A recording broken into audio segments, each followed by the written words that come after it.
నమస్తే సార్. నమస్తే అమ్మా. సార్ మలబద్ధకం అన్నిటికీ ఉన్నాయి అక్యుపెంచర్‌లో ట్రీట్మెంట్స్. మరి మలబద్ధకానికి, కాన్‌స్టిపేషన్‌కి ఏమైనా ట్రీట్మెంట్స్ ఉందా అని అడుగుతున్నారు. ఉందంటారా? ఉందమ్మా. ఇప్పుడు నిజానికి చెప్పాలంటే అనేక అనారోగ్య సమస్యలకి ఆక్యుపంక్చర్‌లో పరిష్కారం ఉంది. హ్మ్. అనేకం చాలా వాటికి. ఎందుకంటే ఇది మన బయట నుంచి ఇచ్చే మెడిసిన్ కాదు కదా! అవును. బయట నుంచి ఇచ్చే మెడిసిన్స్ అయితే కొన్ని రకాల జబ్బులు మాత్రమే కనిపెడతారు. కొన్ని రకాల జబ్బులకి మెడిసిన్స్ ఉంటాయి. హ్మ్. ఫర్ ఎగ్జాంపుల్ కరోనాకు మందుందా? లేదు. లేదు. అంటే కనిపెట్టలే. హ్మ్. అంటే బయట నుంచి వచ్చాయి కాబట్టి. మన శరీరమే రిపేర్ చేసుకుంటే ఏదొచ్చినా రిపేర్ చేసుకోగలుగుతుంది కదా! అవును. మన శరీరమే వైద్యుడు, ఆహారమే ఔషధం అన్నప్పుడు మన శరీరాన్ని మనం ఆ వైద్యుని ఇలా కొంచెం నిద్రాణమై ఉన్న, కొంచెం డిస్టర్బ్ అయి ఉన్న వైద్యుని ఇంటర్నల్ డాక్టర్ని, లోపల ఉన్నటువంటి ఒక అద్భుతమైన ఒక పెద్ద సూపర్ స్పెషాలిటీ, మల్టీ స్పెషాలిటీ డాక్టర్ని హ్మ్.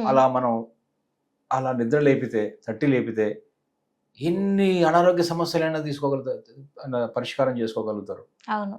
అందువల్ల దీనికుందా అని అన్నిటికి ఉంటుంది. ఎందుకంటే లోపల డాక్టర్ని మనం ప్రేరేపితం చేస్తున్నాం కాబట్టి ఓకే. కదా. ఇప్పుడు కాన్స్టిపేషన్ అంటే ఈ మలబద్ధకము అనే ఏంటంటే ఎంత ముఖ్యమైనదంటే పంక్చర్ అనే వైద్య విధానంలో, ఆక్యుపంక్చర్ ఆక్యుప్రెషర్ అనే ఈ వైద్య విధాన సిస్టంలో ఏ ఏ పేషెంట్ వచ్చినా కూడా ముందు ఒక 4 ప్రశ్నలు అడుగుతారు. మేము అడుగుతాం. ఏంటి ఆ 4 ప్రశ్నలు? 1, మీకు ఆకలేస్తుందా? 2, అరుగుతుందా? 3, అరిగిన తర్వాత మీకు మోషన్ సరిగ్గా, యూరిన్ సరిగ్గా ఉందా? 4వది నిద్ర పడుతుందా? ఓకే.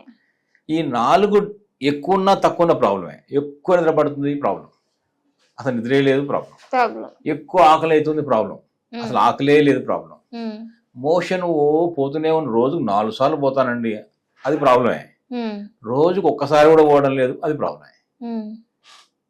అర్థమైంది కదా. ఆకలి ఎక్కువైన ప్రాబ్లమే, తక్కువైన, అట్లా అన్ని కూడా ఎక్కువ తక్కువ కాకుండా బ్యాలెన్స్డ్గా ఉన్నప్పుడు మాత్రం ఆరోగ్యంగా ఉన్నట్టు. ఈ 4 విషయాల్లో కనుక మనం కరెక్ట్గా ఉంటే 95% ఆరోగ్యంగా ఉన్నట్టు లెక్క. ఈ 4 ముఖ్యమైనటువంటి క్వశ్చన్స్. ఇప్పుడు దీంట్లో ముఖ్యమైన ఒకటి ఉందిగా, మీరు ఇందాక అన్నారుగా, మోషన్ అంటే ఎలిమినేషన్. అంటే దాన్ని ఇంకో రకంగా చెప్పాలంటే ఇంజెక్షన్ అంటాం. ఆహారం తీసుకోవడం ఇంజెక్షన్ అంటాము. డైజెషన్ అరుగుదల, ఎలిమినేషన్ మోషన్, ఇంకోటి మధ్యలో ఒకటి ఉంది అసిమిలేషన్, అది లోపలికి ఆ సారాలు శరీరంలో పట్టడం.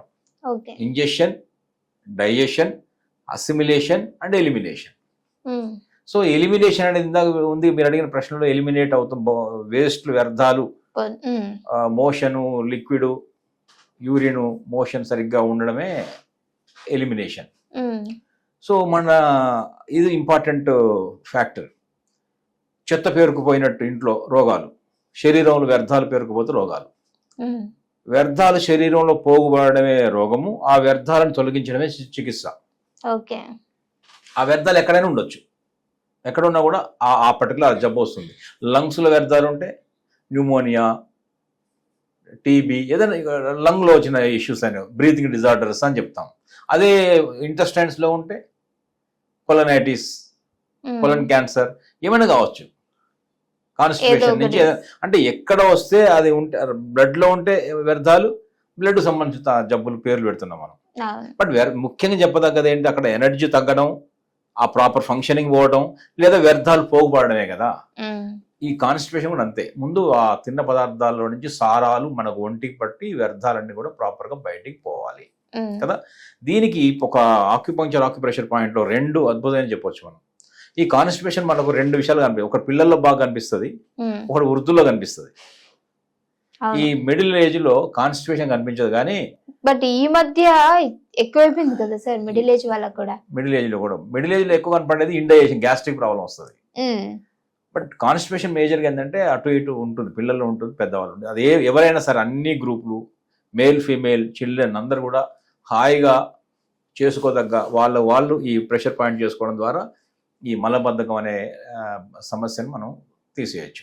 ఒకటి ఏంటంటే, అది ఎక్కడ ఉంది పాయింట్ అంటే, ఇప్పుడు ఇలా పెట్టామనుకోండి, చెయ్యి ఇలా ఫోల్డ్ చేశాను, ఈ ఈ ఒక క్రీజ్ ఉంది ఇక్కడ, ఇక్కడ ఎండ్ అయింది చూసారా, అవును. కనిపిస్తుంది మీకు? ఇది ఒక క్రీజు, ఓకే. ఒక రేఖ ఇట్లా, ఇది ఇక్కడ ఎండ్ అయింది.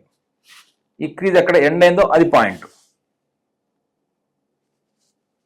చాలా సింపుల్ ఉంది పట్టుకోవడం, క్యాచ్ చేయడం ఈజీ, అందరు ఈజీ. ఇప్పుడు ఇట్లా ఇలా ఉన్నప్పుడు తెలుస్తుంది ఈ క్రీజ్ ఇక్కడ ఎండ్ అయింది కదా, ఇక్కడ ఇది ఇది ఒక పాయింట్. ఇది LI11. ఇటుగా ఇటు ఇటు కూడా ఉంటుంది. ఇది ఎక్కడ ఎక్కడ పాయింట్ ఉంటుంది, ఇది ఎక్కడ ఇక్కడ ఎండ్ అయింది ఇక్కడ. ఇది LI11, లార్జ్ ఇంటెస్టైన్ లో పాయింట్ నెంబర్ 11. అంటే ఎన్నిసార్లు చేయొచ్చు అంటారు సార్? ఇలా ప్రెస్ ఒక 40 నొక్కి వదిలి మెల్లగా జెంటిల్ ప్రెస్ చేస్తే, లేదంటే ఇలా ఇలా మసాజ్, సర్క్యులర్ మోషన్ లో ప్రెస్ చేయొచ్చు ఆర్ మసాజ్ కూడా చేయొచ్చు. ఇట్లా మసాజ్, సర్క్యులర్ మోషన్ చక్కగా మసాజ్ చేయండి. చేస్తున్నప్పుడు ఒక భావనతో ఒక ఫీల్ అవ్వాలి ఆ ఎనర్జీని. చెప్పండి ఏమన్నా బాగున్నారా ఇలా అలాంటి చేయకూడదు, ఏదో మాట్లాడుతూ ఎవరితో మాట్లాడుతూ ఏదో ఏం చేస్తున్నా తెలియకుండా అలా చేయకూడదు.